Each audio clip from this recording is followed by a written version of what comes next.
રામ રામેતિ રમે રામે મનોરમે સહસ્રનામ તત્તુલ્યમ રામ નામ વરાનને. નમો નમઃ. તમારા બધાનું સ્વાગત કરું છું આધ્યાત્મિક મહાશક્તિમાં. રામાયણના પાત્રોમાં જો એક દૈત્યને મારવા માટે થઈને ભગવાન વિષ્ણુનારાયણે અને અન્ય દેવોએ અંશ રૂપે અવતારો લેવા પડ્યા. ભગવાન કોની વાત સાંભળે છે? કોઈ પણ વ્યક્તિ જ્યારે તપશ્ચર્યાના માર્ગ ઉપર જાય તો એની તપશ્ચર્યા સિદ્ધ થઈ જાય એવું જરૂરી નથી.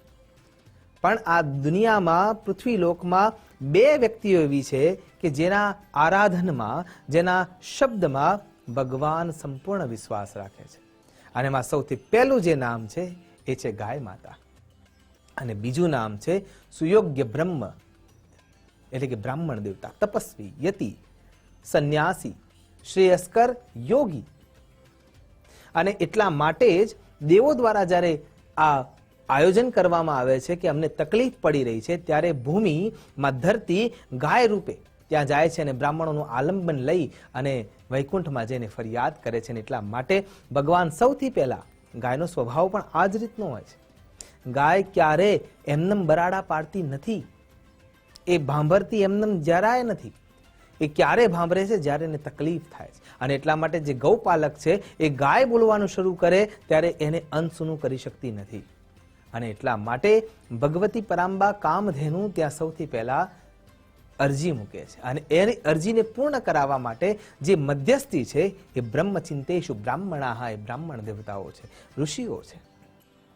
અને એ અરજી પૂરી કરવા માટે થઈને ભગવાન રામ રૂપે પૃથ્વી લોક પર અવતરિત થાય છે. એટલે ભગવાનનો અંશ અવતાર જે કોઈ એક કાર્ય કરવા માટે આવ્યું છે, અને કાર્ય કરવા માટે જ્યારે પ્રગટ થયા છે ત્યારે એના સાથે અન્ય દેવો પણ પોતાના અંશોને મોકલી રહ્યા છે. તો ભગવાનનો જે પડછાયો છે, જે ક્યારે એમનાથી અભિન્ન થયા જ નથી, એવા લક્ષ્મણજી એ શેષનાગનો અવતાર છે. એમના શરીરમાં શેષનાગની ઉર્જા છે. એ સાક્ષાત શેષ છે, જે ભગવાન શેષશૈયા પર બિરાજે છે. તમે વિચાર તો કરો, જે ભગવાનના સુખમાં ક્યાંય ખલેલ ના પહોંચે એટલા હેતુથી 14 વર્ષ સુધી સૂતા નથી, એ શેષનારાયણ એટલે કે લક્ષ્મણજી. ત્યાંથી આગળ વિચાર કરીએ તો ભગવાન વિષ્ણુના અષ્ટમ અંશમાંથી જે ઉત્પન્ન થયા છે એ ભરત અને શત્રુઘ્નજી. અને એટલા માટે જ એમના અંદર પણ એટલી ધીરજતા છે, સ્થિરતા છે. શત્રુઘ્નજીએ 32 યુદ્ધ લડ્યા, એ પણ અયોધ્યાના બહાર જઈને. કેમ કે અયોધ્યા નામ જ એટલા માટે પ્રસિદ્ધ છે કે અયુદ્ધયા, જ્યાં ક્યારેય યુદ્ધ થયું જ નથી, એના બહાર જ થાય.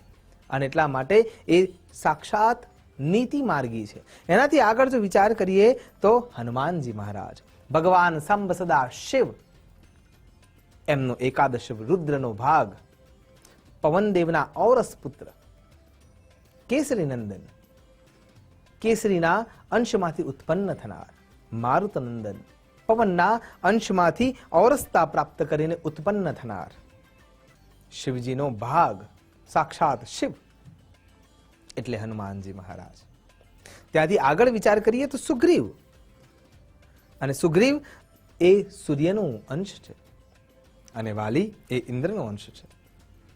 આ બંને જગ્યાએ જોશો તો મહાભારત કાળમાં અને રામા અવતારમાં બંને જગ્યાએ ઇન્દ્ર મહારાજ અને સૂર્યનારાયણ વચ્ચે ક્યાંક ને ક્યાંક વિગ્રહ જોવા મળે છે. રામાયણ અવતારના અંદર જ્યારે વિચાર કરીએ તો એ કાળ દરમિયાન રામાયણમાં જે પાત્રો છે એ વિશિષ્ટતામાં જ્યારે સુગ્રીવ અને વાલીની વાત કરીએ તો વાલી છે એ ઇન્દ્રનું સંતાન છે, અને સુગ્રીવ છે એ સૂર્યનારાયણનું સંતાન છે. અને જ્યારે મહાભારત કાળને તમે વિચાર કરો છો તો એમાં જ્યારે પાત્રોની વાત વિચારીએ છીએ તો કર્ણ છે એ સૂર્યપુત્ર છે, અને સામે ઇન્દ્રપુત્ર અર્જુન છે. રામાયણ કાળની ચર્ચા કરવા માટે આપણે બેઠા છીએ ત્યારે સ્પષ્ટ રૂપે એમ સમજાય છે કે દેવ તત્વો એકલા આવતા નથી, એને મદદ કરવા માટે અલગ પ્રકારે, અલગ રૂપે, અલગ શક્તિઓ સાથે દેવત્વ આવીને ઊભું જ હોય છે. જેમ કે નલ અને નીલ એ વિશ્વકર્માના સંતાનો છે. એમના અંદર વિશ્વકર્માજીની ઉર્જા છે, ઓરા છે, તેજ છે, લાવણ્ય છે. અને એટલા માટે જ જ્યારે રામ સેતુ બાંધવાનો હતો ત્યારે નલ અને નીલને જે શ્રાપ મળ્યો હતો એ શ્રાપ ખરા અર્થમાં ઇજનેરનું કામ કરી જાય છે. ત્યાંથી આગળ જ્યારે વિચાર કરીએ ત્યારે જામવંતજી બ્રહ્માજીના સંતાન અને બ્રહ્માજીના માનસ પુત્ર રૂપે જે પ્રગટ થયા છે, એ જેમને તો ત્રણે ત્રણ કાળને સ્પર્શ્યા છે. જ્યારે સમુદ્ર મંથન થયું ત્યારે એ 21 વાર પૃથ્વીની પ્રદક્ષિણા કરી ચૂક્યા હતા. એટલી અપાર શક્તિ જામવંતજીમાં હતી. એ રીતે જોવા જઈએ તો બૃહસ્પતિનો અવતાર અંશ ભાગ તાર વાનર એ બૃહસ્પતિનો અંશ છે. જ્યારે જ્યારે નેતૃત્વની જરૂર પડી, જ્યારે જ્યારે સેનાને યોગ્ય નિર્ણય આપવાની જરૂર પડી, જ્યાં જ્યાં નીતિની જરૂર પડી, ત્યાં ત્યાં તાર વાનર સ્પષ્ટ રૂપે આગળ આવ્યા જ છે. અને એનાથી આગળ જો વિચાર કરીએ તો કુબેરના અંશમાં જોવા જઈએ તો ગંધમાદન વાનર એ કુબેરના અંશમાં છે. અને એ જ્યારે જ્યારે વ્યૂહરચનામાં મદદની જરૂર પડી છે, ત્યારે ત્યારે ગંધમાદન વાનર જ સૌથી વધારે આગળ આવીને ઊભા રહ્યા છે. કેમ કે એના લોહીમાં છે. પ્રકૃતિ એના શરીરમાં એ શક્તિ મૂકીને બેઠી છે દેવ તત્વ રૂપે, અને એ જ્યારે જરૂર પડે છે ત્યારે એ રૂપે આગળ આવે જ છે. રાવણને વિચાર કરો, એ પ્રતિપ્રહેરી છે. અશોક વાટિકામાં મા જગદંબા સીતાને રાખ્યા છે તો ત્યાં પણ એ પહેરીદાર રૂપે જ જોવા મળે છે. કેમ કે એ પાર્ષદ રૂપે ત્યાં એના અંદર એ ગુણ છે જ. અને એ કેવી રીતે સાબિત થાય છે?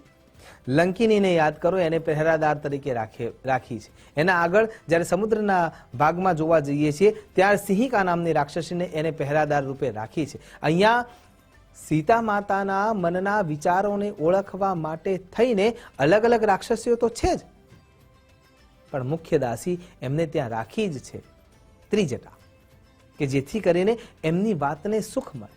તો એ પહેરેદાર છે જે તે વ્યક્તિનું, જે તે વસ્તુનું, જે તે પરિવેશનું. અને એટલા માટે રાવણ હર હંમેશ જાગ્રત અવસ્થામાં રહે છે, એ સૂઈ શકતા નથી. એનું કારણ એ છે કે એના અંદરની જે શક્તિ છે, એનો ગુણ જે છે એ જાગ્રતતાનો છે. અને એટલા માટે તપશ્ચર્યાથી જાગ્રત થાય છે. અંધે પણ બન્યો છે, એ પણ કેવા કારણે બન્યો છે? કેમ કે એને ખબર છે કે મારી મુક્તિ રામ આવશે તો જ આવશે. શેષ નારાયણના રૂપમાં જ્યારે લક્ષ્મણજી છે તો એ વિષ્ણુ ભગવાનના સેવકના ભાગમાં છે. ભગવાનના આરામમાં ક્યાંય ખલેલ ના પહોંચે એટલા માટે સતત જાગ્રત, સતત તત્પર અને સતત સેવા નિષ્ઠ રહે છે. તો કહેવાનો અર્થ એ જ છે કે આપણે આમાંથી એક અંશને જો પોતાના આદર્શ તરીકે રાખી લઈએ તો પણ ઈશ્વરના સાનિધ્ય સુધી ખૂબ જ સરળતાથી પહોંચી શકાય છે.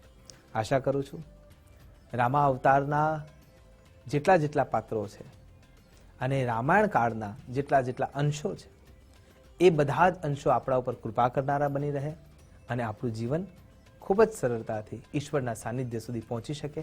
એ જ અભ્યર્થના સાથે નમસ્કાર. અસ્તુ સદા શિવોહમ. નમો નમઃ.